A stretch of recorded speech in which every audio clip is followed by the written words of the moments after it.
जय श्री कृष्णा। मैं श्याम, आपका दोस्त, आपका प्रेमी, आपका सखा आदरणीय गुरुदीप जी का अभिनंदन है, स्वागत है। बहुत कम नोटिस पे आप पधारे हैं, आपका अभिनंदन करता हूँ, स्वागत करता हूँ। कि जस्ट मैं अभी बस रेडी, बस पहुंच ही पाया हूँ होटल, तो मैंने सोचा ये शुभ कार्य करके ही आगे का कार्य करते हैं। तो एक अध्याय का आज बातचीत करने वाले हैं।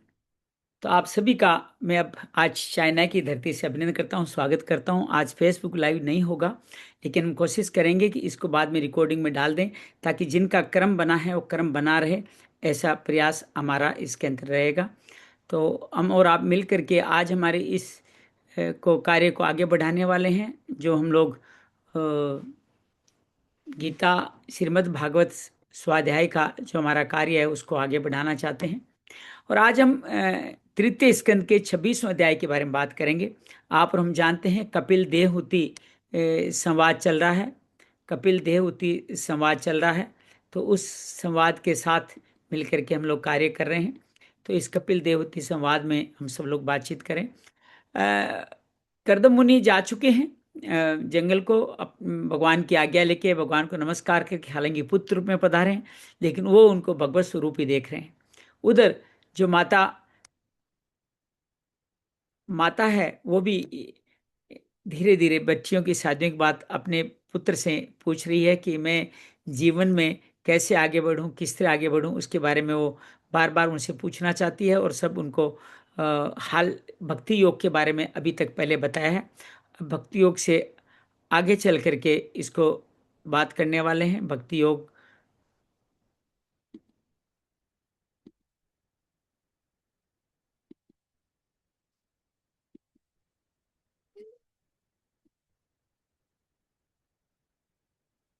तो भक्ति योग के संदर्भ में अब बातचीत हो चुकी है। भक्ति योग के बारे में कल हमने विस्तार से समझा कि कैसे ज्ञान वैराग्य से भक्ति की प्राप्ति होती है, और विश्वास और श्रद्धा, इससे प्रेमा भक्ति जागृत होती है। इस सब को हमने देखा जाना। और आइए अब हम आज की इस कथा को अपने प्रारंभ करें, रोजाना के क्रम को आगे बढ़ाते हैं। मूलाधार चक्र से भगवान के श्री चरणों में नमो भगवते वासुदेवाय, नमो भगवते वासुदेवाय, नमो भगवते वासुदेवाय, नमो भगवते वासुदेवाय, नमो भगवते वासुदेवाय, वासुदेवाय, नमो भगवते वासुदेवाय, नमो भगवते वासुदेव।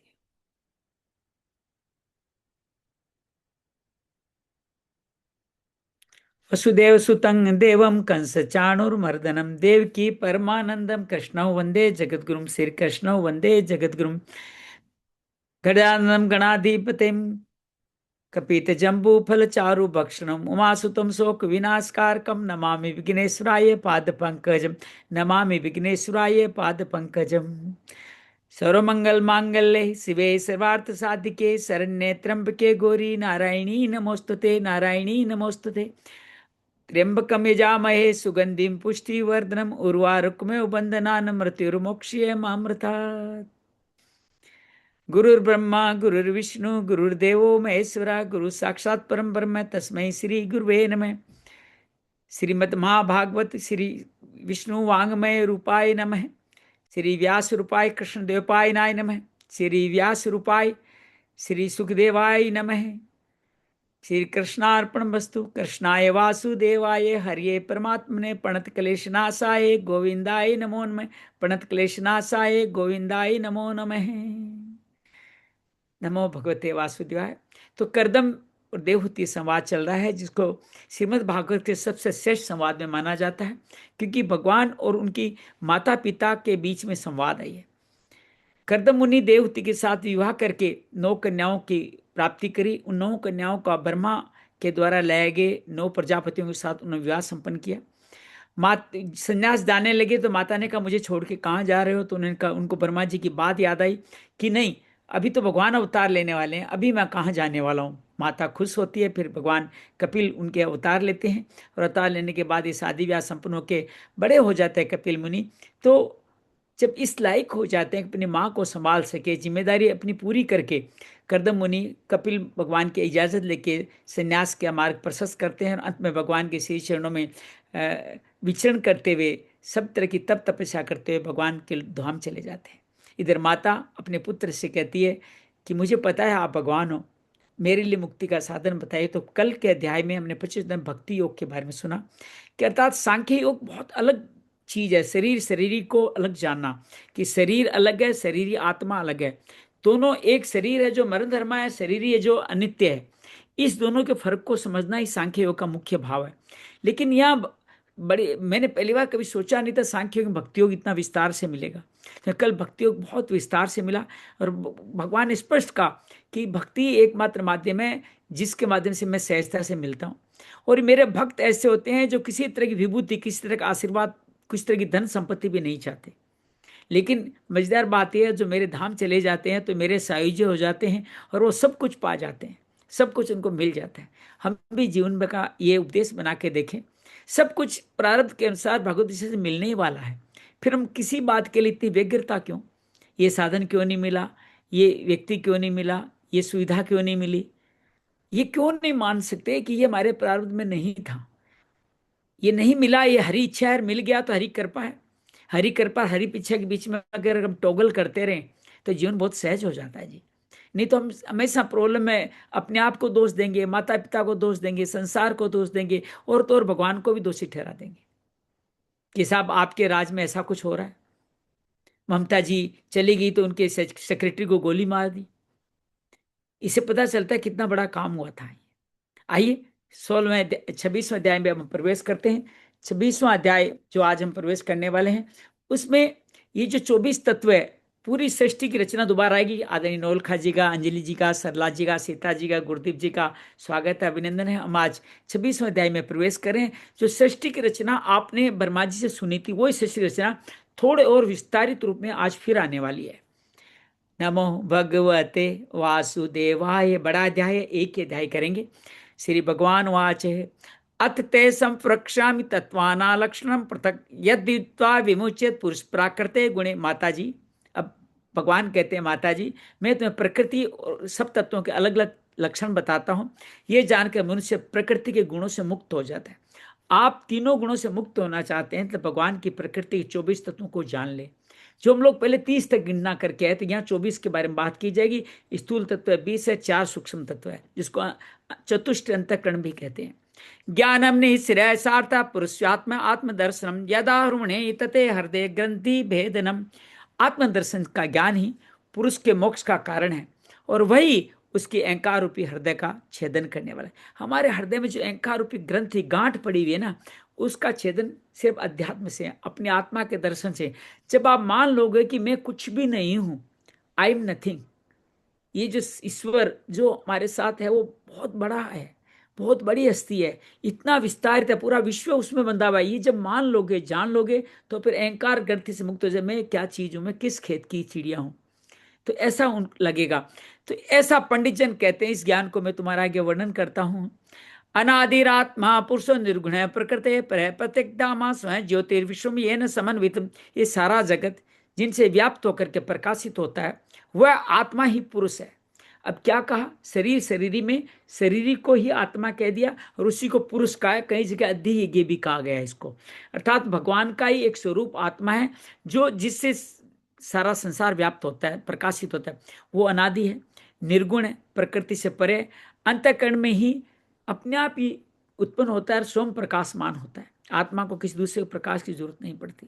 इसको शरीरी भी कहा गया, ध्यान रखिएगा। गीता में विशेष तौर से दूसरे अध्याय में, स एवं प्रकृति सूक्ष्मा देवी गुणमयी विभु यदच्छे वो पक्ता भेपद्यत लीलिया।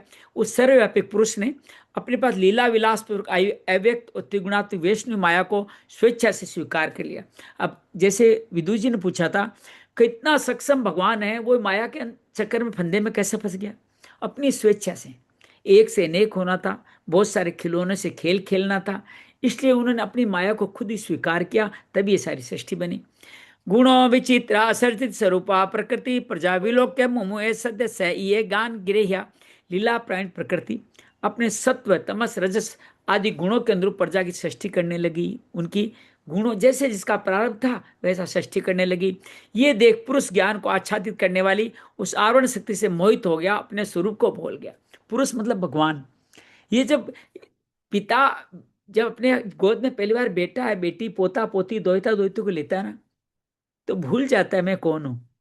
ऐसे भगवान ने जब अपनी सृष्टि देखी ना, तो वो भूल गया कि ये सृष्टि कैसे, बड़ी आनंद आया उसको। खुद ही बनाया है, खुद ही वो बना है, फिर भी उसे बड़ा आनंद आया। भाई पोते में डीएनए तो दादा का ही होता है, फिर भी दादा पोते को उछाल उछाल के खुश होता है, आनंद लेता है, प्रसन्न होता है। मिनी का भी स्वागत है, अभिनंदन है। एवं प्रावेद्यान कर्तव्य प्रकृति पुमान कर्म सुकिरे मानस गुणेरात्मनि मन्यते। इस प्रकार अपने से भिन्न प्रकृति को अपना स्वरूप समझ लिए। ये पुरुष बार बार जन्म मरण के सिलसिले में पढ़ते क्यों हैं? हम जिस प्रकृति के द्वारा जो भी गुण कर्म करते हैं उसका पुरुष को भोक्ता बना देते हैं, कर्ता बता देते हैं। तो पुरुष उसमें लीन हो जाता है, तो आत्मा लीन हो जाती है, फिर बार बार जन्म मरण का सिलसिला चालू हो जाता है। तो उस कर्मों में अपने आप को कर्ता मानने लगता है, ऐसा बताया गया है। जो गीता का सेम डिट्टो ज्ञान है। तदस्य संस्थे, अर्थ भगवान तो एक ही है, अलग अलग कैसे हो सकता है? पारतंत्य चैतत कर्म भवत्य कर्तृस्य मक्षणो निवृत्तात्मन। इस कर्तत्व अभिमान से कर्ता स्वाधीन साक्षी आनंद सुपुरुष को जन्म मृत्यु बंधन और परतंत्रता की प्राप्ति होती है। जो ही आपने कर्ता बना दिया, पुरुष को भोक्ता बना दिया, तो ही आप परतंत्र हो गए, स्वतंत्र से। आप जन्म मरण के इस अनादिकाल तक चलने वाले इस सिलसिले में फंस गए। कार्य गण कर्तव्य कारण प्रकृति विधो भोक्तत्व दुखाना पुरुषम प्रकृति परम। कार्य रूप शरीर, कारण रूप इंद्रिया, ये शरीर कार्य का रूप है और कार्य कारण इसका इंद्रिया है। और कर्ता रूप में क्या है? इंद्रियों का अधिष्ठाता देवता। इनके बारे में हम पहले बात के द्वारा और करेंगे। पुरुष जो अपनेपन का आरोप कर लेता है, इन ये काम तो तीन करते हैं, लेकिन पुरुष कहता है कि मैंने किया है। उसमें पंडित जन प्रकृति को कारण मानते हैं, तथा वास्तव प्रकृति से परे होकर भी जो प्रकृति में स्थित हो रहा है वो उसको सुख दुखों को भोगने का कारण मान लेते हैं। और यही हमारी सबसे बड़ी भूल है। देहु तिरुवाच है प्रकृति पुरुषान लक्षणम पुरुषोत्तम ब्रूहि काणी यदा यद आत्मकम। हे पुरुषोत्तम, इस विश्व के स्थूल सूक्ष्म कार्य जिसके स्वरूप है और जिसके कारण है, उस प्रकृति पुरुष के लक्षण मुझसे भी कहिए। प्रकृति शरीर है जिसे स्थूल शरीर बनाया, पुरुष आत्मा है। यूँ समझ लीजिए, शरीर शरीरी का भेद पूछ रही है अब, जो दूसरे टाइम भगवान ने बताया। श्री भगवान वाच है ये त्रिगुण महाव्यक्तम नित्यम सत्सदात्मकम प्रदानम प्रकृति प्रार विशेषम विशेषवत। जो त्रिगुणात्मक अव्यक्त नित्य और कार्य कारण स्वरूप है तथा स्वयं निर्विशेष होकर भी संपूर्ण विशेष धर्मों का आश्रय है, उस प्रधान नामक तत्व को प्रकृति कहते हैं। सबका हेड कौन है? प्रकृति। भगवान ने क्या कहा? मेरी अष्टधा प्रकृति से संसार बना। वहां अष्टधा कही, यहाँ इस प्रकृति का थोड़ा विस्तार होगा। वहां 5 तत्व, 3 मन बुद्धि अहंकार की बात हुई, और यहाँ इसका विस्तार 24 तक होने वाला है। तो ये भगवान की प्रकृति से ही सब कुछ बने। सबसे हेड कौन है? प्रधान तत्व कौन सा है? प्रकृति। तो पहला तत्व क्या हो गया? प्रकृति। जो भगवान एक से अनेक होने का निश्चय करके प्रकृति को अपने वशीभूत करके अनेक जीवों का निर्माण करते हैं, डेढ़ काल प्रकृति। पंच भी पंच ब्रियम चतुर्विषय 10 तथा एचुत विस्ता गण प्रादिन के विदुम। 5 महाभूत। अब क्या क्या साथ में? 20 तत्व कौन से? 5 महाभूत। दोबारा याद कराऊं? पृथ्वी जल अग्नि वायु आकाश, इसी क्रम में याद रखिएगा। इन पांचों की तन्मात्रा सूक्ष्म महाभूत कहते हैं। गंध, रस, रूप, स्पर्श और शब्द। और 4 अंतःकरण, चतुष्ट अंतःकरण, मन बुद्धि चित्त अहंकार। चित्त यहाँ पहली बार आया है। मन बुद्धि चित्त अहंकार। और 10 इंद्रियां, 5 ज्ञानेन्द्रियां आपकी, नासिका है, आंख है, कान है, स्पर्श है, त्वचा है, ये 5 हो गई। 5 कर्मेंद्रिया, मुख हो गया, हाथ पैर उपस्थ और पायु, ये 10 आपकी हो गई। कुल मिलाकर के 24 तत्व को समय के विद्वान लोग प्रकृति का कार्य मानते हैं। अब 25वां चाहे प्रकृति को मान लो, प्रधान तत्व को, 24 या 25। महाभूतानि पंचमेव भूमो रूपोग्निरनुभय तन्मात्राणि तावंति गंधादीनि मतानि में। पृथ्वी जल तेज वायु आकाश नाम भी आगे, ये 5 महाभूत है। गंध रस रूप स्पर्श शब्द, ये 5 तन्मात्र मानेंगे। अब आपको सबको 20 तत्व याद होने चाहिए। अगर ये भी याद नहीं हुए ना, तो समझो कि हम शरीर को समझेंगे कैसे, जानेंगे कैसे, फिर जाए बगैर मुक्ति कैसे होगी। इंद्रियाणि दशोतम तद्गुणग्रसन आसिका वाक्रो चरणों में पारु दशम उच्चते। श्रोत्र, श्रोत्र कहते हैं कान को, त्वचा स्किन को, चक्षु आंख को, रसना जीभ को और नासिका नाक को। ये 5 तो ये होगी ज्ञानेंद्रियां। 5 के में वाक मतलब बोलने की शक्ति, पानी पाद अर्थात पानी बोलते हैं हाथ को, पाद बोलते हैं पैरों को, उपस्थ और वायु जो गुदा और जननेन्द्रिय है, ये 10 इंद्रियां हैं। तो ये कुल मिला के 20 आपके तत्व हो गए। मनोबुद्धि अहंकार चित्त मित्यंतर आत्मकम चतुर्दा लक्ष्य भेदो वर्त्या लक्षण रूपया। इनके अलावा चतुष्ट अंतकरण सूक्ष्म अंतकरण है, उसे मन बुद्धि चित्त अहंकार, इन 4 के रूप में एक अंतकरण अपने संकल्प निश्चय चिंता अभिमान रूपा 4 प्रकार की वृत्तियों लक्षित। चारों के 4 वृत्तियां हैं। जैसे एक एक करके देखिए, मन क्या करता है, संकल्प करता है। बुद्धि क्या करती है, निश्चय करती है। और चित्त में क्या होता है, भूत में क्या घटा, ये आगे सही होगा कि नहीं होगा, स्मृतियों के पिटारे खुलते रहते हैं और वो वहां पे चिंता होती है। और अहंकार अभिमान का रूप ले लेता है। तो इन चारों की 4 वृत्तियां मैंने पहली बार पढ़ी है, बहुत सुंदर से सत्यवीर जी बताया गया है। मन बुद्धि चित्त अहंकार को 4 वृत्तियों से जोड़ा गया है। मन को जोड़ा गया है संकल्प से, बुद्धि को जोड़ा गया है निश्चय से, और जो चित्त को जोड़ा गया चिंता से, और अहंकार को जोड़ा अभिमान की 4 वृत्तियों से वो पहचाने जाते हैं। जब आपको चिंता हो रही है, इसका मतलब क्या, आपका चित्त बेचैन है। आप अभिमान कर रहे हैं तो समझो अहंकार उदय हो गया है। आपको अगर निश्चय करके कोई कार्य का निश्चय कर चुके हैं तो आप समझ लीजिए आपकी बुद्धि काम कर रही है। कोई संकल्प ले रहे हैं तो समझो मन काम करे। संकल्प इंद्रियों के द्वारा सही गलत सब तरह के होते हैं, उनमें मन काम करे। 4 बातें याद रखिएगा, बहुत अच्छा भाव मिला है ये। एतानेव संख्या तो ब्रह्मण सगुणुष्य है सन्निविशो मया प्रोक्तो यह काल है पंचविष्क। इस प्रकार तत्वज्ञानी पुरुषों ने सगुण ब्रह्म के सन्निवेश स्थान इन 24 तत्वों की संख्या बताई है।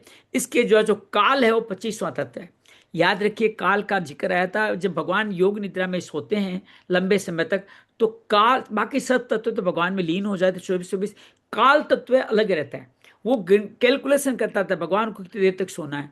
जो जैसे पोते को जाना है सुबह 7 बजे तो उसकी माँ 6:30 बजे 10-5 मिनट बाद उठ जाता है। तो ऐसे ही भगवान को काल तत्व है, ये काल की गणना करके उठाता है। तो वो तत्व हमेशा जीवित रहता है, उसके कारण भगवान उठते हैं, ब्रह्मा जी को उत्पन्न करते हैं, फिर 24 तत्वों संस्था की सृष्टि करनी चालू करते हैं। तो काल तत्व है, प्रधान तत्व कहा गया है।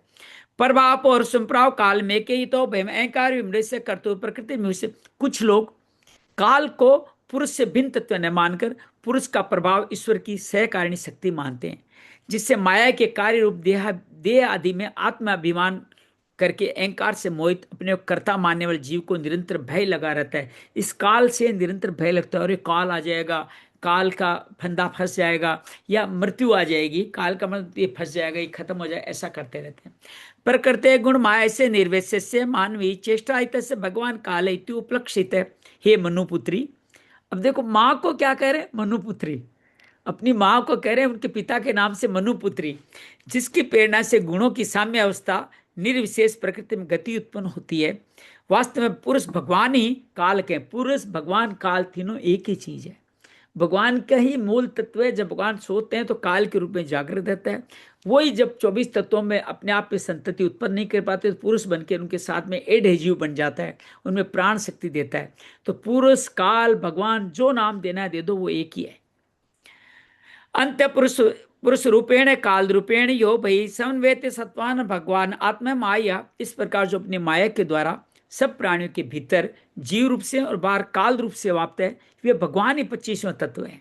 इस 24 तत्व मुख्य, 25वां तत्व भगवान है, जिसके कारण 24 तत्व काम करते हैं। ये 25वां नहीं हो तो 24 तत्व काम, जैसे आपने घर में एसी कूलर पंखा ट्यूबलाइट लाइट हर कुछ लगा लिया, लेकिन बिजली नहीं आएगी तो क्या होगा, ये कोई भी काम नहीं करने वाला है। तो भगवान वो बिजली है, ये बाकी सब 24 तत्वों एसी पंखा जो गिनना है गिन लो आप, लेकिन 25वां तत्व भगवान आने से ही उनमें करंट आएगा। देवाक्षु भी धर्मिन्या स्वस्यायोनो प्रपुमान आदत वीर्य सास महतत्व में हिरण्यम। जब परम पुरुष परमात्मा ने जीवों के अदृष्टवश शोभ को प्राप्त हुई संपूर्ण जीवों की उत्पत्ति स्थान रूपा अपनी माया में जो विचित्र वीर्य स्थापित किया, माया में जब भगवान पुरुष का उनको आशीर्वाद मिला तो तेजो में महतत्व उत्पन्न हुआ। यही सृष्टि दोबारा है, ये महतत्व है, अहंकार, अहंकार के 3 भाग, फिर 5 तन मात्राएं, 5 ये। अब इनका कर्म अलग अलग, पहले तो आपको 24 इकट्ठे बता दिए, अब अलग अलग तरह से इनको बताने का प्रयास करेंगे कि महतत्व भी क्या है। वही प्रकृति पुरुष का ही स्वरूप है, महतत्व है, जो काल का स्वरूप भी कह सकते हो। विस्मय आत्मा, इसको कॉस्मिक इंटेलिजेंस भी एक संत ने कहा है। विश्व में आत्म गतम वे जन्म कोटस्थो जगत अंकुर स्व तेज पीबित वर्तमान वर्षमान तम लय विक्षेप आदि रहित और जगत के अंकुर रूप इस महत्त्व ने, इसमें कोई लय विक्षेप से रहित है और जगत का अंकुर रूप है। अपने विस्तृत विश्व को प्रकट करने के लिए अपने स्वरूप को आच्छादित करने प्रलयकालीन अंधकार को अपने तेज से पी लिया। इसने क्या क्या, महत्त्व ने क्या क्या, प्रलय हो चुकी है, सब तरफ अंधकार ही अंधकार है। तो भगवान ने महत्त्व में प्रवेश करके क्या किया, अपनी कॉस्मिक बुद्धि सारा अंधकार जो था उसको पी लिया, अर्थात प्रलय का अंधकार खत्म हो गया। अब सृष्टि का महासृष्टि का कार्य कहाँ चालू हुआ, तो पहला तत्व भगवान बने महत्त्व, उससे कार्य चालू हुआ। महत्त्व कॉस्मिक बुद्धि भगवान स्वयं, यूं कह लीजिए। यत सत्व गुणम स्वच्छम शांतम भगवतम पदम याहुदुर वासुदेवा के चित्तमाकम, जो सत्व गुणमय है, ये महत्त्व के सत्व गुण का मय है, स्वच्छ है, शांत है, भगवान की उपलब्धि का स्थान रूप चित्त भी है, इसको चित्त भी कहते हैं, यही महत्त्व है। और इसको वासुदेव भी कहते हैं, महत्त्व को वासुदेव कहते हैं। अभी चार चीजें आएगी यहाँ पे, मन बुद्धि चित्त और अहंकार। चित्त को ही महत्त्व बता दिया, इसलिए मन बुद्धि अहंकार, भगवान ने अष्टा प्रकृति में चित्त नहीं लिया, चित्त उससे बड़ी चीज है। लेकिन श्री रविशंकर जी जब हमारे को चित्त को स्मृति बोल के, पातंजलि भी चित्त को स्मृति बोल के निरोध करने की बात करते हैं कि जब तक चित्त है, चित्त निरोध नहीं हुआ है, तब तक जन्म मन का सिलसिला चलता रहेगा। चित्त निरोध होने से काम नहीं मिला, चित्त का समूल स्थान ही नहीं बचेगा तो स्टोर होगा किसमें, प्रारब्ध संचित कर्म स्टोर होंगे कैसे, फिर मुक्ति का रास्ता खुल जाएगा। तो चित्त ही मुख्य भाव है जिसको यहाँ महत्त्व करके बताया गया। नहीं तो बहुत सारे लोग चित्त को मन के साथ जोड़ते हैं, लेकिन यहाँ सांख्य योग में बड़ा स्पष्ट कर दिया गया है कि चित्त है जो महत्त्व है, तो उसके बारे में बड़ा सुंदर बताया गया। जिसे अध्यात्म चित्त कहते हैं उसी को अधिभूत में महत्त्व कहा जाता है। अध्यात्म जिसको मन बुद्धि चित्त अहंकार कहा गया, उसको अधिभूत में महत्त्व कहा गया। चित्त को अधिष्ठाता क्षेत्रज्ञ उपास्य देव वासुदेव है, चित्त के देवता कौन है, वासुदेव है। इस प्रकार अहंकार के अधिष्ठाता देवता रुद्र है और उपास्य देव संकर्षण है। अब एक कॉम्बो बनेगा, ध्यान रखिएगा। संकर्षण का मतलब आगे पहले बताया अनंत शेष नाग है, और संकर्षण का रूप लेके कौन आए थे भगवान कृष्ण के साथ में, बलराम जी। तो बलराम जी लेके तो कहते हैं अहंकार का स्वरूप रुद्र और बलराम दोनों है। रुद्र उसका अधिष्ठाता है, उपासना करनी चाहिए संकर्षण की। बुद्धि तीसरा अंतःशरीर बुद्धि है, बुद्धि का अधिष्ठाता ब्रह्मा है और उपास्य देव प्रद्युम्न है। प्रद्युम्न कौन है, कृष्ण जी के बेटे, उनको बुद्धि का सरकार दे। और फिर बात है मन में अधिष्ठाता चंद्रमा है, उपास्य देव अनिरुद्ध है। अनिरुद्ध कौन है, भगवान के पोते हैं। सारा सब कुछ एक खानदान में आ गया। चित्त भगवान स्वयं है, अहंकार बलराम जी है, बुद्धि आपका प्रद्युम्न जी है और मन आपका अनिरुद्ध जी है। ये चारों देवताओं की अलग से अगर आप प्रार्थना करो तो आपका मन बुद्धि चिंता का सूक्ष्म शरीर तुरंत आपके आगोश में आ जाएगा, मतलब आपके नियंत्रण में आ जाएगा। आप उसके आगे कुछ करना ही नहीं पड़ेगा। तो इन मन बुद्धि चित्त अहंकार को चार विशेष देवताओं से जोड़ा गया है जो भगवान कृष्ण के कार्यकाल के हैं। अनिरुद्ध, प्रद्युम्न, संकर्षण अर्थात बलराम जी और वासुदेव मतलब भगवान श्री कृष्ण। और इन चारों को चार अधिष्ठान देवता से जोड़ा गया है। एक को भगवान ने खुद अपने से जोड़ा है, एक रुद्र से जोड़ा गया है, एक चंद्रमा से जोड़ा गया है, एक ब्रह्मा से जोड़ा गया है। तो ब्रह्मा विष्णु महेश तीनों हो गए। अनिरुद्ध मन के रूप में, चंद्रमा की कलाएं मन के अनुसार घटती बढ़ती रहती है। तो चौथा देवता चंद्रमा माना गया। तीन ब्रह्मा विष्णु महेश, जिनके तीन रूप, दो दो रूप बता दिए। ब्रह्मा विष्णु महेश बोल लीजिए, चाहे उनको वासुदेव संकर्षण प्रद्युम्न बोल लीजिए। और जो मन है उसको आपने चंद्रमा के साथ जोड़ा है। तो ये याद रखिएगा, बड़ा अच्छा, ऐसी चीजें मिलती नहीं है, मतलब जिंदगी के 60 साल आने के बाद में अब मिली है चीजें। तो याद रखिएगा, अच्छा लगेगा, हो सके तो लिख लीजिएगा, मैं सार में भी भेजने की कोशिश करूंगा। स्वच्छत विकारित्म शांतमिति चेत सेवर्ती भी लक्षण प्रोक्त यथापा प्रकृति परा, जिसका पृथ्वी आदि ने पदार्थों के संसर्ग से पूर्व जल अपनी स्वाभाविक अवस्था में फेन तरंग आदि से रहित स्वच्छ और विकार जो शांत होता है, उसी प्रकार अपने स्वभाव की अवस्था दृष्टि से स्वच्छ अविकार शांत तत्व ही वर्त्यों समय चित्त का लक्षण कहा गया है। पृथ्वी के संसर्ग से पहले जल जैसा शांत था, वैसे ही चित्त अर्थात महत्त्व शांत रहता है। ये बहुत शांत नजर आता है। महत्त्वादि कुर्वाणा भर्गद वीर्य संभवाद क्रियाशक्ति अहंकार त्रिशिव संपद्यते वे कार्य तेजस में तामश्चय तो भय मन चंद्र च भूताना मैं तामी। तदंतर भगवान के वीर्य रूप चित्त शक्ति से, चित्त मतलब भगवान वासुदेव से महत्त्व में विकार उत्पन्न हुआ। विकार होने पर क्रिया शक्ति प्रदान अहंकार उत्पन्न हुआ। और आप जानते हैं अहंकार के तीन हिस्से हुए, एक वैकारिक, एक तेजस और तामस। वैकारिक कहते हैं सत्व को, तेजस कहते हैं रजस को, और तामस कहते हैं आपके तामस तमस को कहते हैं। और तीनों से अलग अलग तीन प्रकार के, इनसे क्रम से मन, इंद्रियां, पंच महाभूतों की उत्पन्न हुई। जो हमारे वैकारिक है उनसे मन, और तेजस से इंद्रियां, और तमस से पंच महाभूत, पांच तन मात्राएं। इस तरह से आप 20-21 पॉइंट आपके यहाँ पैदा हुए, 21। और वो चित्त अहंकार ऊपर रह गया, अहंकार अलग हो गया, महत्व अलग हो गया। सहस्रशिरम साक्षात्मानंत परक्षते संकृष्णा यज्ञ पुरुष भूतेन्द्रिय मनम। इस भूत इंद्रिय मन रूपी अहंकार को ही पंडितजन साथ साथ संकर्षण अर्थात सहस्त्र सिर वाले अनंत देव कहते हैं। ये पंच महाभूत, इंद्रियां और मन रूपी अहंकार अर्थात 10 और 5 15 और 1 5 20 21 जनों को ही अहंकार कहते हैं। ये अहंकार से ही तो पैदा हुए हैं तीनों, इसलिए इनको अहंकार कहना कोई। तो संकर्षण अनंत देव से ही सारा शरीर का स्थूल भाग मिला है हमारे को। कर्तत्व कणतत्व कार्यत्व चेती लक्षण शांत गौर विविधत्व या स्याद अहं करते। इस अहंकार को देवता रूप से कर्तत्व, इंद्रिय अहंकार क्या है, मैं कर रहा हूं, तो अहंकार क्या हुआ, कर्ता हो गया। कारण कौन करेगा, कौन, इंद्रियों के द्वारा, इंद्रिय कारण हो गए। पंचभूत क्या करेंगे, उस कार्य रूप का लक्षण है। तो सत्वादि गुणों के संबंध से शांतत्व, घोरत्व, मूढ़त्व भी इसी के लक्षण है। सत्व क्या है, शांत है। रजस क्या है, घोर है। और मूड मतलब मूर्ख है, तमस। ये तीनों लक्षण भी इसी के माध्यम से समझ लीजिए। वैकारिक आदरि कुर्वाणान्मस्तत्व मजायते यत संकल्प विकल्प में वर्तते काम संभव। उप तीन प्रकार के अहंकारों से वैकारिक अहंकार के विकृत होने से मन हुआ। हालांकि वह मन और इंद्रियों के देवता भी थे, लेकिन इंद्रियों के देवताओं को अब साइड में रख दिया गया है, कि सांख्य योग में इंद्रियों के देवताओं का जिक्र नहीं है। मन, खाली मन ही लिया है। सत्व से क्या बना, मन बना। रजस से क्या बनी, मन हुआ, जिससे संकल्प विकल्पों से कामनाओं की उत्पत्ति। मन में संकल्प विकल्प आते हैं जिससे कामनाओं की उत्पत्ति होती है। जैसे चंद्रमा को संकल्प विकल्प कामनाओं से जोड़ा गया, कलाओं से जोड़ा गया, ये मन का कार्य हो गया। जिसको किस देवता से जोड़ा है, अनिरुद्ध से जोड़ा गया। यदि दुर्म निरुद्धाय अशिरा ऋषिकाणाम अधीश्वरम सार्धेन्द्र वर्षम सराध्यम योग भी सने। ये मनस तत्व ही इंद्रियों का अधिष्ठाता अनिरुद्ध के नाम से प्रसिद्ध है। योगी जन शरतकालीन नील कमल के समान श्याम वर्ण वाले इन अनिरुद्ध जी को धीरे धीरे मन की वशीभूत करके इनकी आराधना करते हैं।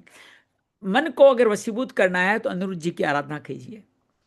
तेजसा तो विकणवाद बुद्धिम तत्व भूत सती दर्वस्पूर्ण विज्ञान इंद्रिय अयाणा मनो अनुग्रह। साध्वी, माता को साध्वी भी कह रहे हैं, क्या क्या संबोधन है।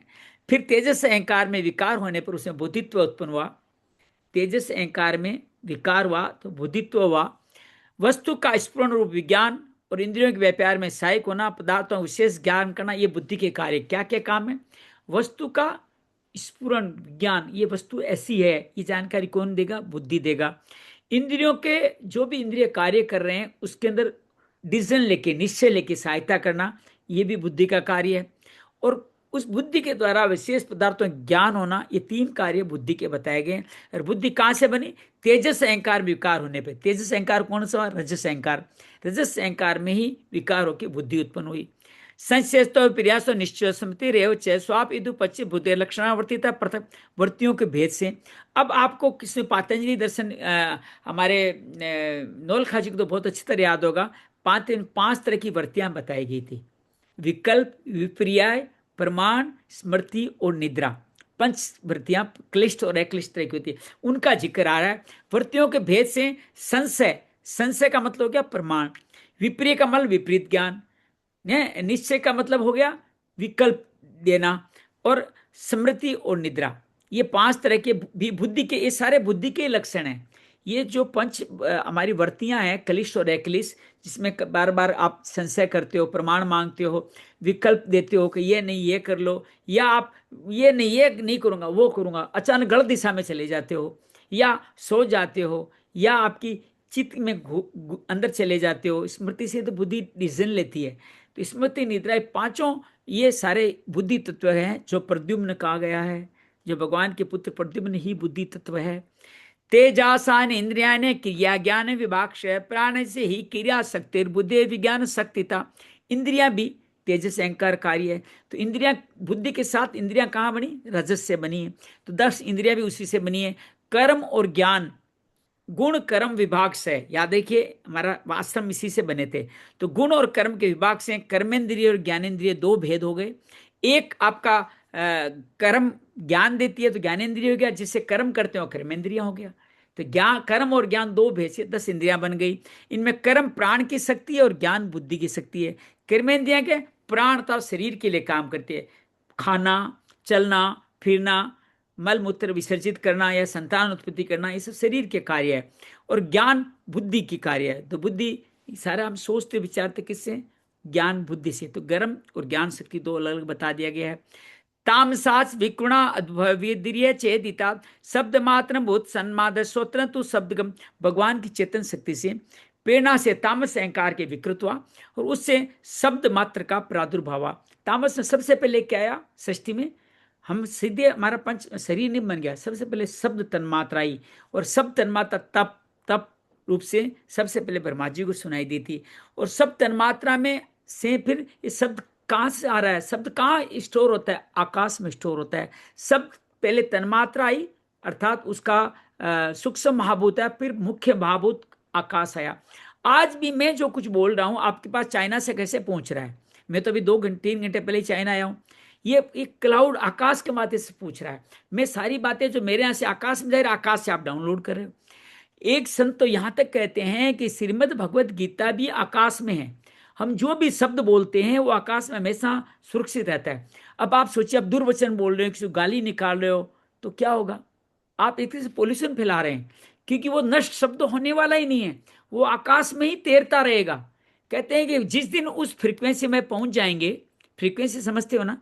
जैसे आपने जूम की एक फ्रीक्वेंसी लगाई तो आप मेरे से बात कर पा रहे हो। आप बचपन में रेडियो चलाते होगे, मीडियम वेव, शॉर्ट वेव, अलग अलग वेव होती थी। वो फ्रीक्वेंसी, इतने फ्रीक्वेंसी पे ये सुन लो, या अभी आजकल आपने वो यूज किया हुआ, क्या बोलते हैं उसको, वोकी टोकी, उसमें फ्रीक्वेंसियां सेट करनी पड़ती है। आप वो 4 पैर, आप भी 4 पैर, दोनों की आपस में बातचीत हो जाएगी।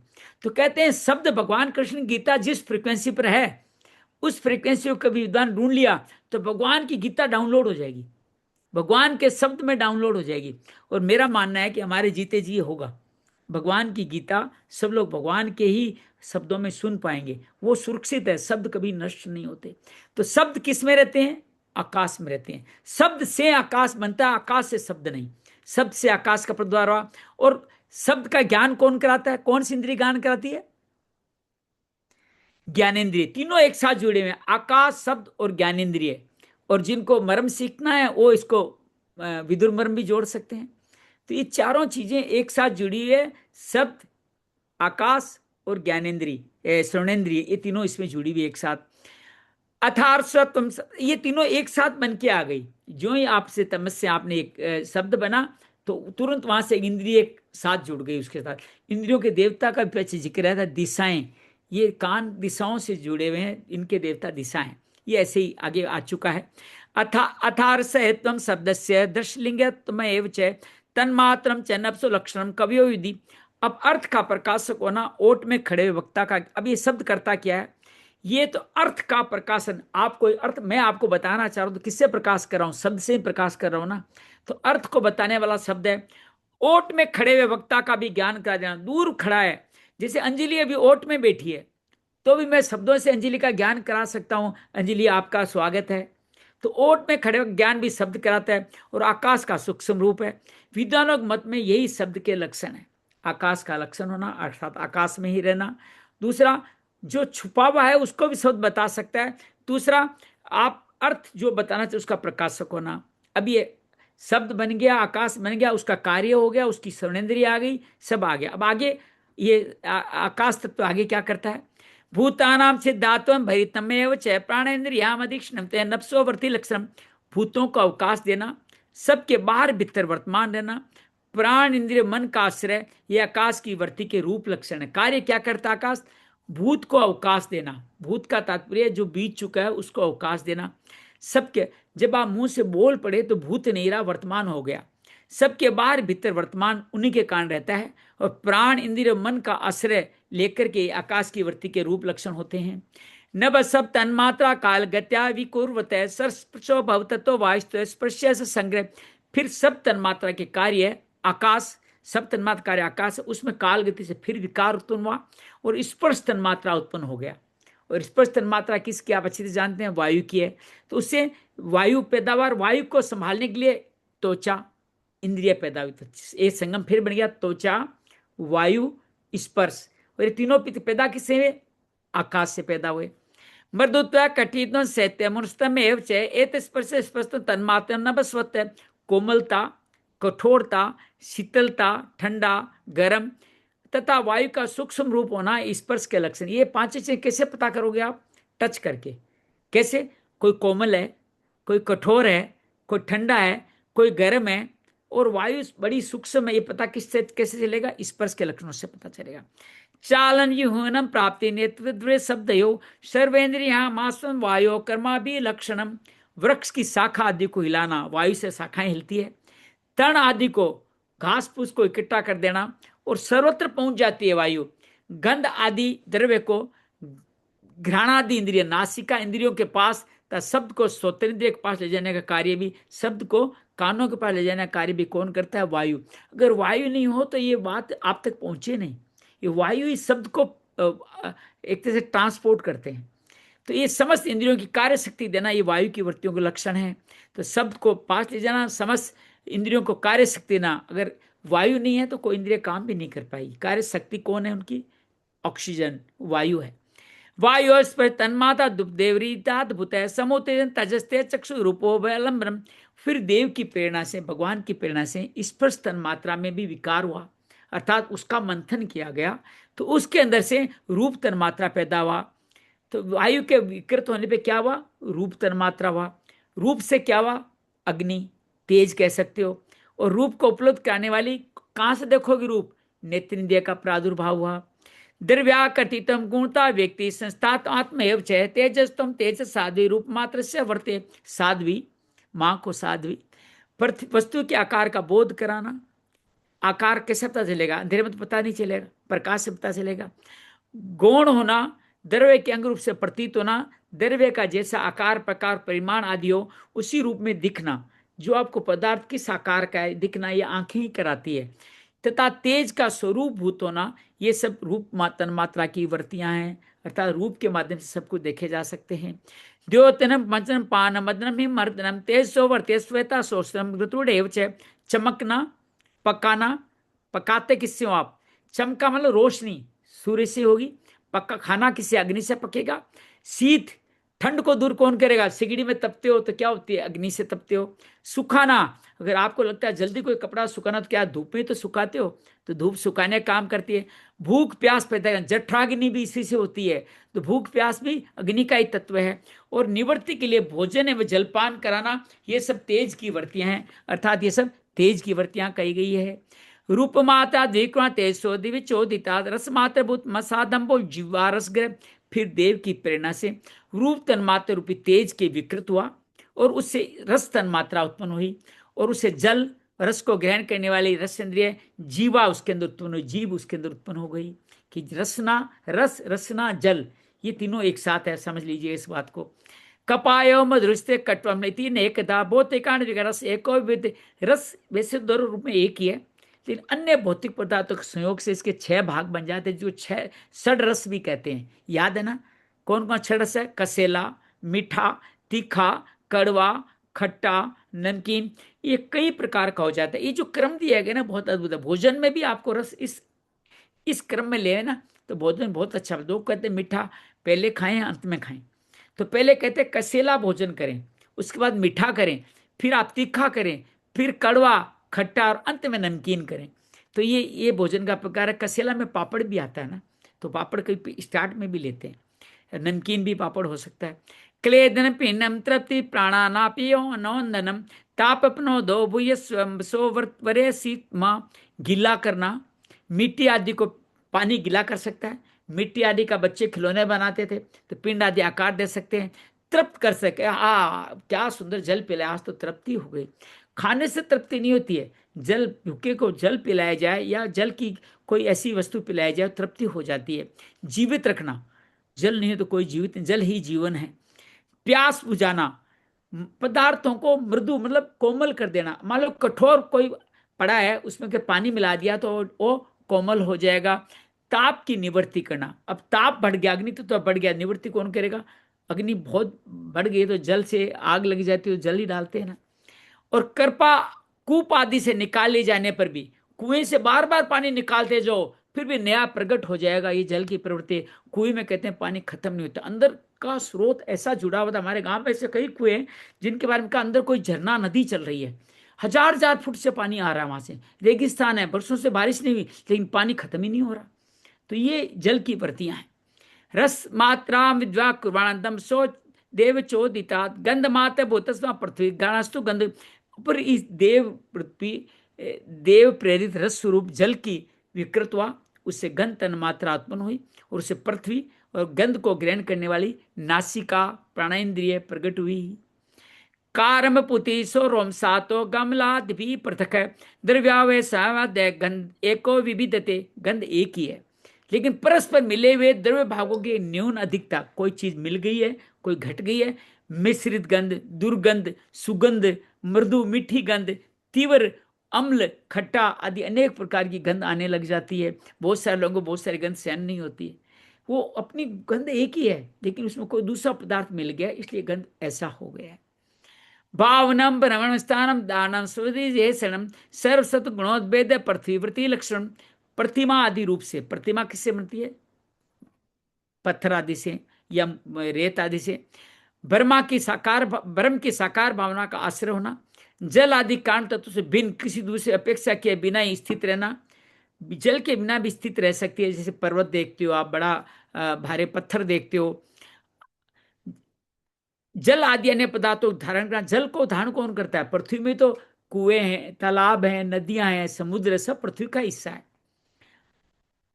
आकाश आदि का अवच्छेदक होना, घटाकाश, मठाकाश आदि भेद को सीखना। कि एक घड़ा है, जैसे घड़ा है हमारे अंदर भी एक आकाश है, वो घटाकाश मठाकाश, ये किससे आप जान सकेंगे, किससे परिभाषित करेंगे? पृथ्वी में ही घड़ा है, पृथ्वी पूरा एक मठ है, उसके ऊपर आकाश है। तो पृथ्वी और आकाश दसों दसों दिशाओं में, नवीं दिशा आकाश है, 10वीं दिशा पृथ्वी है। 4 दिशा तो आप जानते हो, पूर्व पश्चिम, पूर्व दक्षिण पश्चिम और उत्तर, और 4 इनकी कोनों की दिशाएं जिनको ईशान कोण, नेतृत्व कोण, आग्नेय कोण, ईशान कोण, ऐसे करके इनको वायु कोण, ऐसे करके 4 बताते हैं। और 2 दिशाएं हैं, 10 दिशाओं को 10 दिक्पाल भी है, जिक्र आगे भी है, फिर और भी आ सकते, 10 दिशाओं के देवता अलग अलग बताए गए। नभो गुण विशेषोर तिष्यतचो मुच्यते, वायुर्गुण विशेषोर सस्पण विदु। आकाश का विशेष गुण शब्द, जिसका विषय है वो कान है, और वायु का विशेष गुण स्पर्श जिसका है वो है त्वचा। ये बातें हो चुकी है। तेजो गुण शेष तो ये तक। माँ कह रहे साधारण तरीके समझाओ, इसलिए भगवान कपिल प्यार से धीरे धीरे एक एक बात को 4 बार रिपीट कर रहे हैं।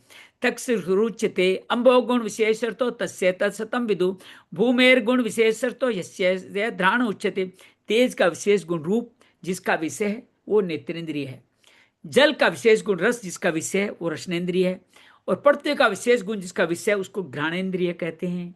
ये बातें हम कर चुके हैं। प्रस्ते दर्शते धर्मो ये समन व्या अतो उसे भवाना भूमो व्यपालक्षते।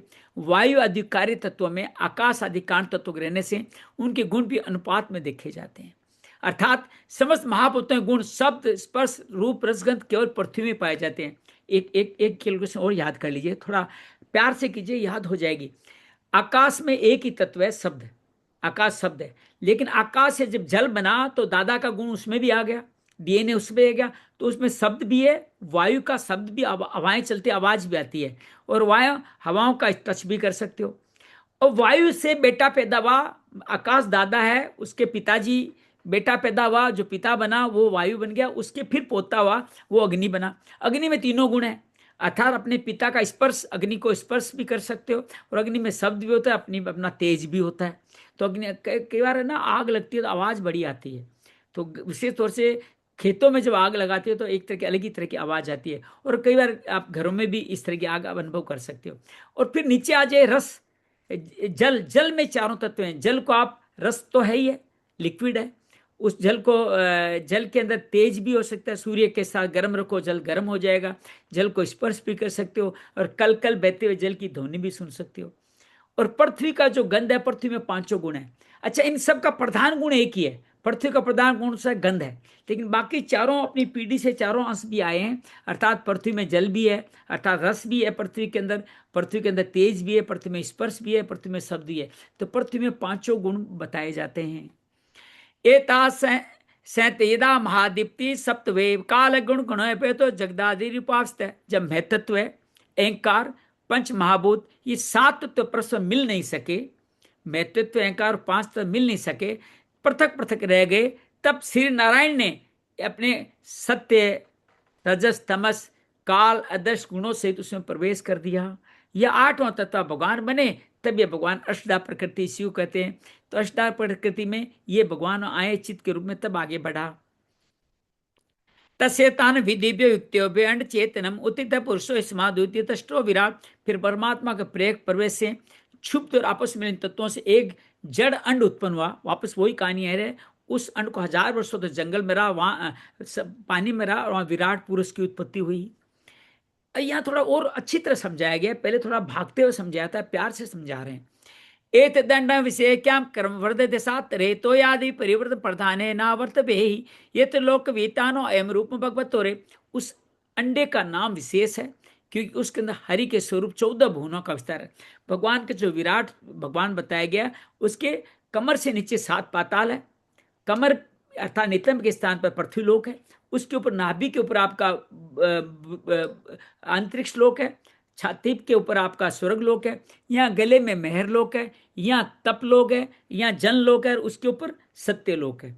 ये 14 लोग उस विराट पुरुष में स्थित। समस्त सृष्टि यत्र पिंडे तत्र ब्रह्मांडे उसी भगवान का हिस्सा बताया गया है। इन चारों ओर से क्रम से, अच्छा कैसे एक तुलना बताया गया कि पृथ्वी से 10 गुना बड़ा जल है, जल से 10 गुना बड़ा अग्नि है, अग्नि से 10 गुना बड़ा वायु है, यह बात पहले आ चुकी है। वायु से 10 गुना बड़ा आकाश है, आकाश से 10 गुना बड़ा अहंकार है, अहंकार से 10 बड़ा गुना महतत्व है। तो इस तरह से ये सातों 6 आवरण जो है आकाश अहंकार से घिरा हुआ है। इन सब के बाद 7वां आवरण प्रकृति का है, जो भगवान का हिस्सा है। प्रकृति 7वां आवरण वो है। तो 7 परतों वाली ये पृथ्वी एक से एक बढ़ गई। और ये सब है कितने बड़े?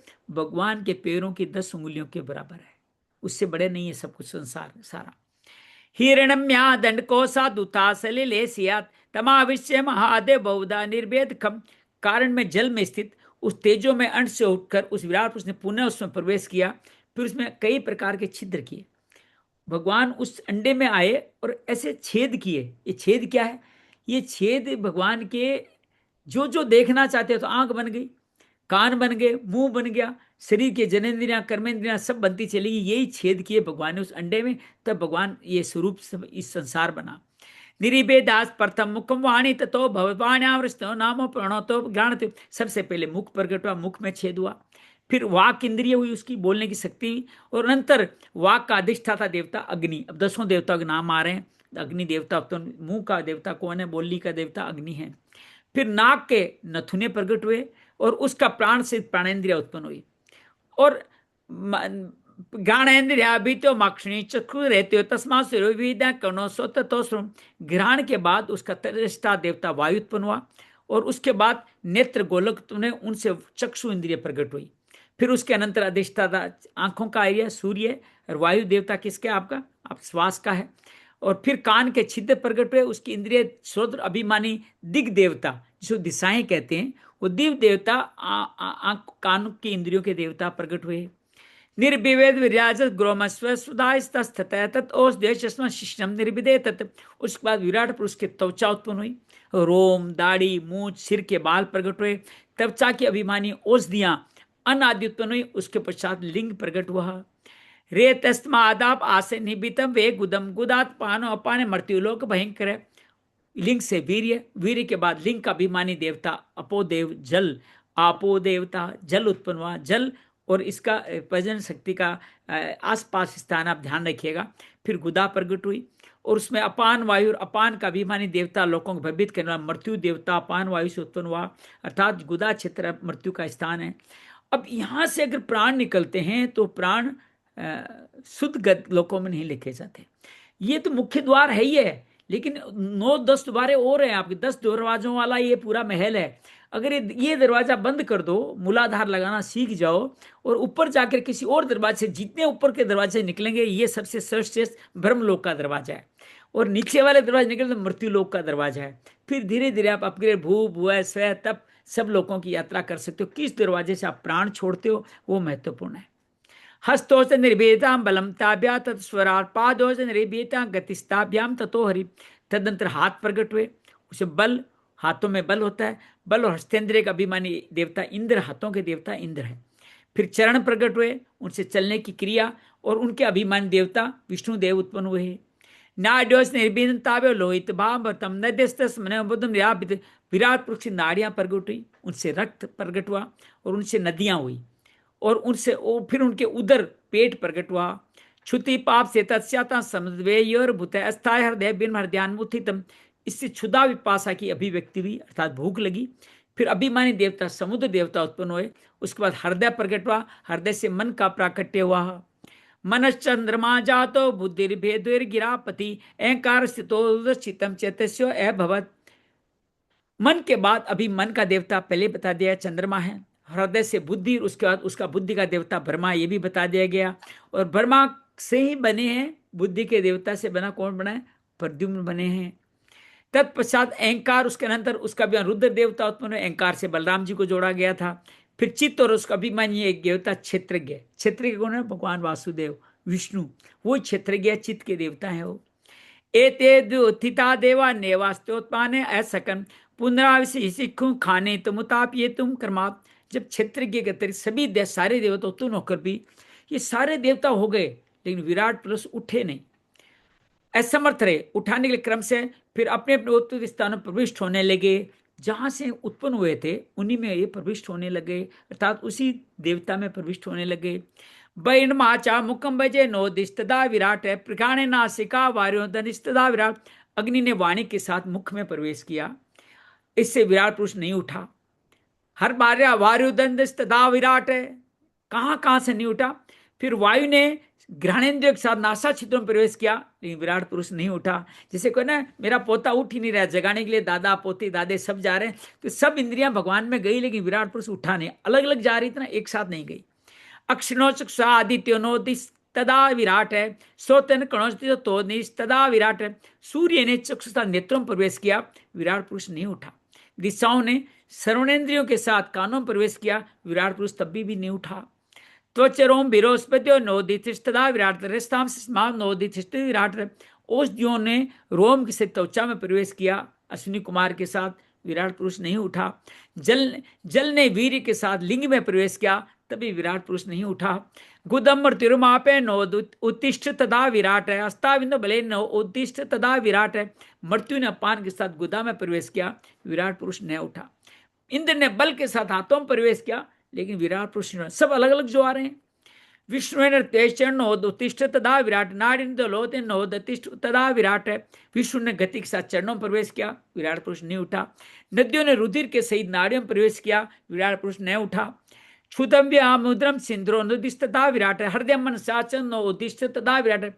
समुद्र ने क्षुद्रा पिपासा के साथ उदर में प्रवेश किया, विराट पुरुष नहीं अभी भी नहीं उठा। चंद्रमा ने मन के सहित हृदय में प्रवेश कर लिया, विराट पुरुष नहीं उठा। बुद्धिया ब्रह्मा भी हृदय नवोदिष्ट तदा विराट, रुद्रो भी बत्या हृदय नवोदिष्ट तदा विराट। ब्रह्मा ने बुद्धि के साथ हृदय में प्रवेश किया, तभी विराट पुरुष नहीं उठा। रुद्र ने अहंकार के साथ उसी हृदय में प्रवेश कर लिया, तो भी विराट पुरुष नहीं था। ब्रह्मा और विष्णु, ब्रह्मा और रुद्र दोनों हृदय में आ गए, तो भी विराट पुरुष नहीं उठा। चित्तेन हृदय चित्रज्ञ प्राविशित तथा विराट देव पुरुष शैलीलाब्धो उत्तिष्ठित है। किंतु जब अब मूल बात आ रही है, विष्णु क्यों महान है यह बताया। सारे ब्रह्मा रुद्र सब आ गए, नहीं उठा। अब चित्त के अधिष्ठाता देवता क्षेत्रज्ञ अर्थात भगवान विष्णु कृष्ण कुछ भी नाम लो, उन्होंने चित्त के सिद्ध हृदय में प्रवेश किया, तो विराट पुरुष उसी समय जल में उठकर खड़ा हो गया।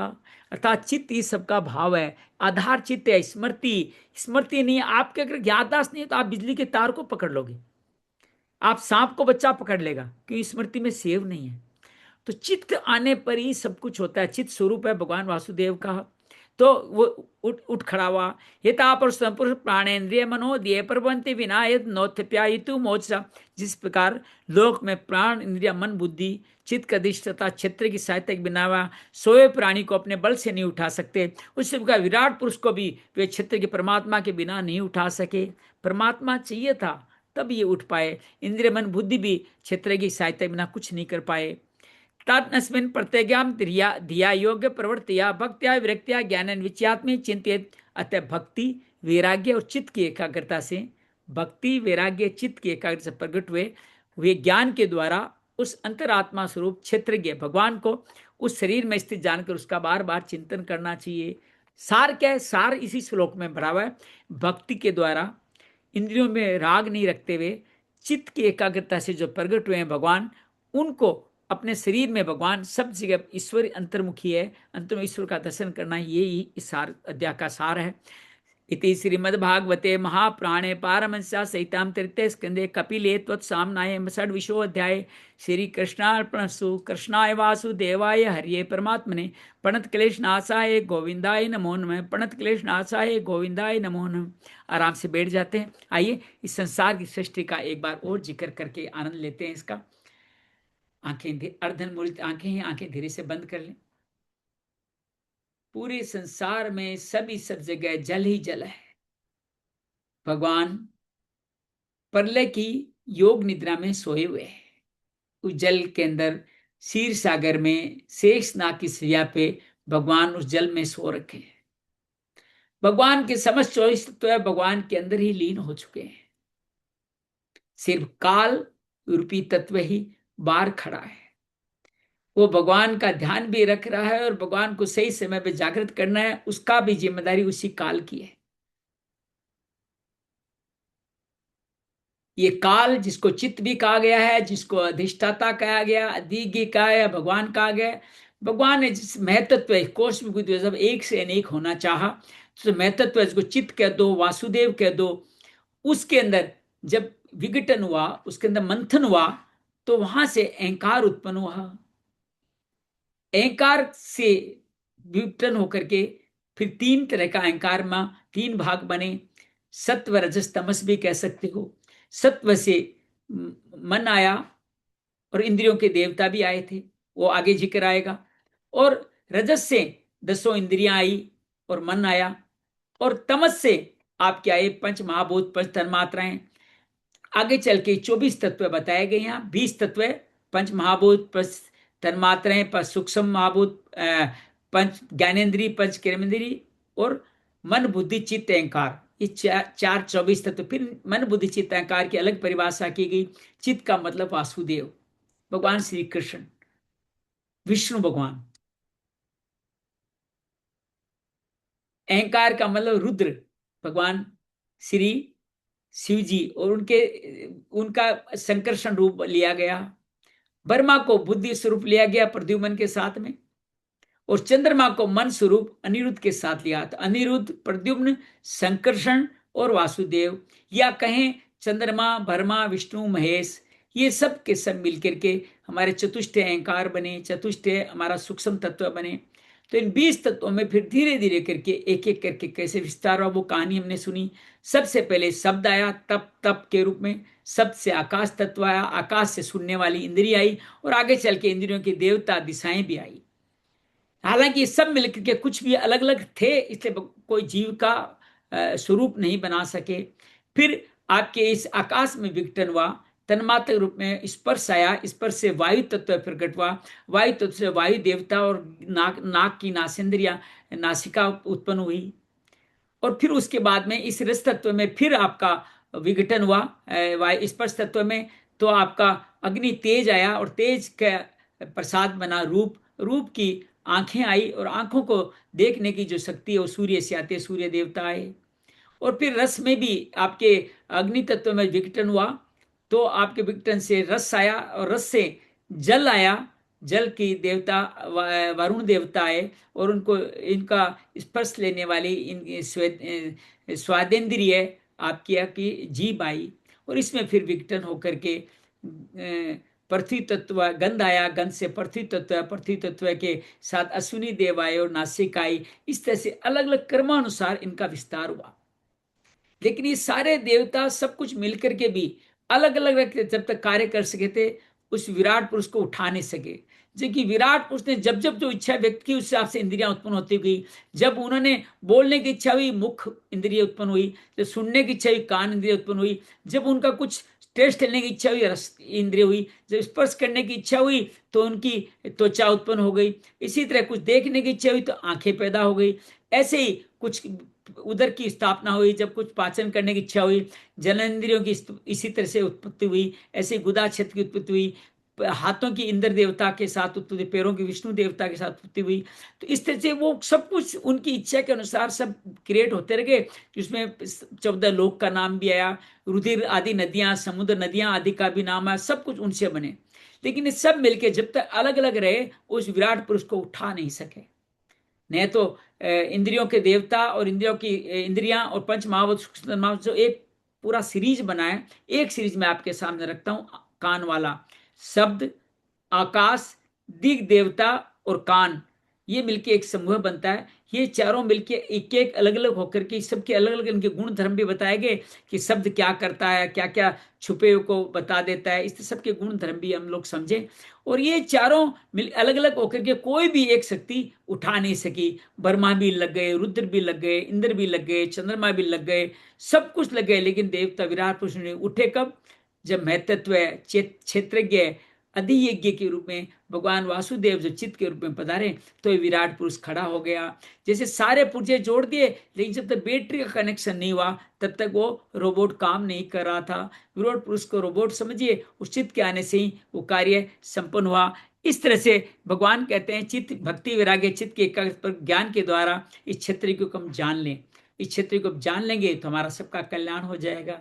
श्रीमन नारायण नारायण। आइए उस चित्त स्वरूप वासुदेव की कीर्तन संकीर्तन से उसको स्तुति करते हैं। श्रीमन नारायण नारायण नारायण, भजमन नारायण नारायण नारायण, मैं तत्व नारायण नारायण नारायण, काल शक्ति नारायण नारायण नारायण, वैकारिक तेजस तमस अहंकार नारायण नारायण नारायण, 10 इंद्रियां, 5 ज्ञानेन्द्रियां, कर्मेंद्रियां नारायण नारायण नारायण, मन बुद्धि चित्त अहंकार नारायण नारायण नारायण, पंच महाभूत पंच तन्मात्र नारायण नारायण नारायण, विष्णु विष्णु ब्रह्मा रुद्र चंद्रमा नारायण नारायण नारायण, वासुदेव संकर्षण प्रद्युम्न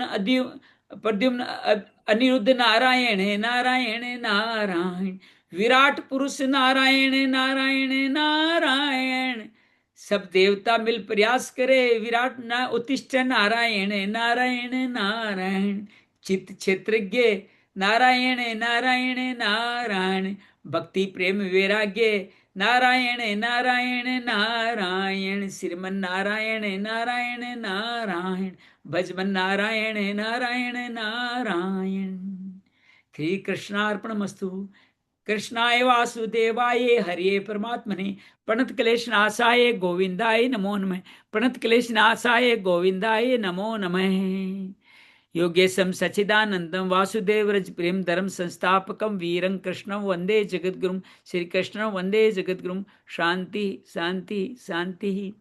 इस तरह हमने आज लगभग घंटा तो लग ही गया, फिर भी है ना, 1 घंटा लग गया और एक अध्याय 72वां कर चुका है। अध्याय बहुत अद्भुत है साहब।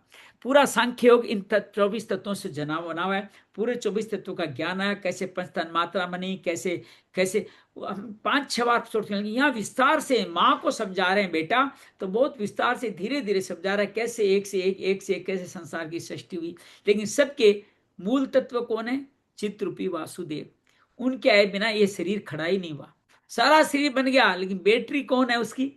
बैटरी लगती है, रोबोट चलने लग गया। वो बैटरी रूपी वासुदेव है। उम्मीद है आपको ये थोड़ा सा विषय कहानी नहीं है, लेकिन है हमारी कहानी है। हम उत्पन्न कैसे है उसकी कहानी है। तो इस सृष्टि की कहानी जो सुनता है, श्रवण करता है, उसको थोड़ा वो मनन करता है, भगवान कहते हैं कि उसको सृष्टि के चक्रों से मैं मुक्त कर देता हूँ। जिसकी कहानी से उसे मुक्त कर, तो बड़ा अद्भुत है। तो इसको हमने सुना। अभी कपिल आख्यान अंजलि तो बहुत अच्छी तरह इसका अध्ययन भी कर चुकी है, कि संस्कृत का अब कल हम लोग इसी में और आगे बढ़ेंगे। अभी 3 अध्याय और हैं जिसके अंदर देवती संवाद चलेगा। प्रकृति पुरुष के विवेक से मोक्ष प्राप्ति कैसे होगी। प्रकृति मतलब ये अष्टधा प्रकृति समझ लीजिए, या पंच महाभूत, पंच तन्मात्रा, ज्ञानेन्द्रिय, कर्मेंद्रिय, मन, बुद्धि, चित्त, अहंकार समझ लीजिए, ये प्रकृति है। लेकिन पुरुष क्या है, चित्त के रूप में भगवान पुरुष है। तो प्रकृति और पुरुष के दोनों का विवेक आ जाए, जो दूसरे अध्याय में बताया गया सांख्य में, शरीर मरण से धर्म है, शरीर ही अजर अमर है, अनित्य है। इन दोनों का अगर मतलब समझ जाओ तो मोक्ष प्राप्त हो जाएगा। दूसरे अध्याय में जिस सांख्य योग का वर्णन किया गया था, वो सांख्य योग अब 27वें अध्याय में हमारे सामने आएगा। उम्मीद है आप सब आनंद मिलेंगे। कल से हमारा समय बदलेगा, ध्यान रखिएगा। आज तो हम लोग आराम से ऑफिस जाए, हमारे ऑफिस जाए, यहाँ अभी 12 बज गए हैं, तो 12 बजे तो काम करने नहीं जाया जा सकता। तो वही जो हमारा जो पहले रहा करता था वही समय रहेगा। हम 6:30 बजे मिला 6 बजे मिला करेंगे। सुबह 6 से 7 हम लोग कार्य करेंगे अपना। कल सुबह 6 से 7 हम लोग कार्य करेंगे, क्योंकि 6 से ही बात बन सकती है। मेरे यहाँ 8:30 से 9:30 होगी। 9:30 बजे नहीं पहुंचूंगा तो मुझे कुछ खाने को भी नहीं मिलेगा, और 10 बजे तक काम पे लगना पड़ेगा। तो यहाँ आपके अपने भारत के हिसाब से 6 से 7, और यहाँ के हिसाब से 2.5 घंटा जोड़ लीजिएगा, तो 8:30 से 9:30। अब अगले 15 तारीख तक यही क्रम चलेगा, ठीक है ना। शाम को नहीं कर सकते क्या? शाम को शाम नहीं को कर सकते क्या? ऊर्जा कम हो जाती है, शाम को ऊर्जा कम हो जाती है, सुबह से ऊर्जा जाती है। देखेंगे, कोशिश करेंगे शाम को भी करने की अच्छा किसी दिन। चलिए, करते हैं। ठीक है ना, कुछ करें, कुछ करिए आप भी। 6 बजे उठना ही तो है, सुबह तो कोई काम ही नहीं होता।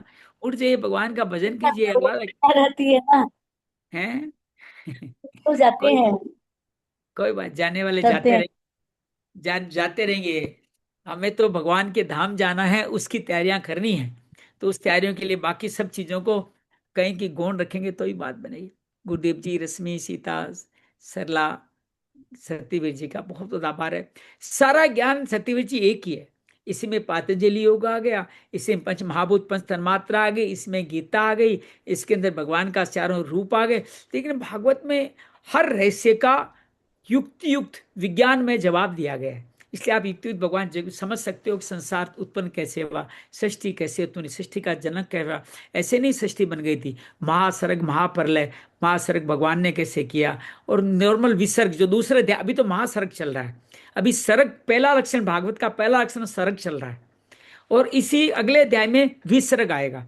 जो वर्मा जी ने सृष्टि की, हालांकि हल्का जिक्र आ चुका है, मनु शत्रुपा के रूप में, कर्दम देवहूति के रूप में, के कपिल देव के रूप में। लेकिन कपिल को जानबूझ के यहाँ सर्ग में लिखा गया, इसमें तो संसार की प्रकृति आदि तत्वों की रचना हुई है, इसलिए सर्ग में ही कपिल उख्यान आया है। लेकिन आगे ध्रुव आदि कथाएं जो आप चौथे अध्याय में दक्ष प्रजापति, ये सब कथाएं सुनेंगे, वो विसर्ग होगा, अर्थात ब्रह्मा द्वारा की गई सृष्टि। सर्ग मतलब भगवान विष्णु द्वारा किया गया सृष्टि, जो बर्मा भी जब अंदर चले जाए तब यह सृष्टि होती है। और बर्मा हर दिन अपनी नई सृष्टि करता है। 4 चतुर्युग बर्मा के एक दिन बीतते हैं, तो हर दिन में जो होती है उसको, हर नए दिन में शुरुआत, उसको विसर्ग कहा गया। और बर्मा के 100 साल पूरे के बाद महाप्रलय होती है, महासर्ग होता है। तो दोनों में रात दिन का फर्क है, 100 टाइम का फर्क है, समझिए 100 टाइम का फर्क है। अगर 1000 चतुर्युग का एक दिन है तो उसे 100 गुना आप जोड़ लीजिए, उतना होगा। उम्मीद है आपको टफ नहीं लगा होगा। मैंने कोशिश की सहजता से आपको बताऊं, और ये बातें हम 3-4 बार कर चुके हैं। उम्मीद है आपने ग्रहण किया होगा। कोई अच्छी बात लगी तो बताइएगा। बहुत बहुत धन्यवाद, बहुत बहुत आभार। मंगल हो, मंगल हो, मंगल हो।